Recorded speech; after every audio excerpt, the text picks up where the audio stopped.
La Russie du président Poutine viole nos frontières pour assassiner des opposants, manipule les élections en Roumanie, en Moldavie. Elle organise des attaques numériques contre nos hôpitaux pour en bloquer le fonctionnement. La Russie tente de manipuler nos opinions avec des mensonges diffusés sur les réseaux sociaux.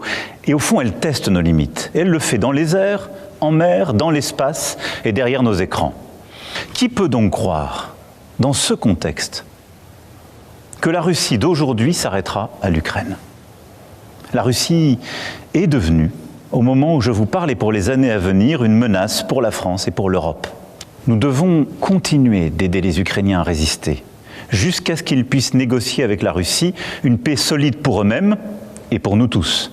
Macron a adus aminte de acordul de încetare a focului semnat la Minsk în 2014-2015 pe care Rusia nu l-a respectat și a subliniat că este nevoie de garanții solide. El a anunțat că săptămâna viitoare se vor reuni la Paris șefii de stat major din țările care vor să participe la garanțiile de securitate pentru Ucraina. Répondant à l'appel historique du futur chancelier allemand, j'ai décidé d'ouvrir le débat stratégique sur la protection par notre dissuasion de nos alliés du continent européen.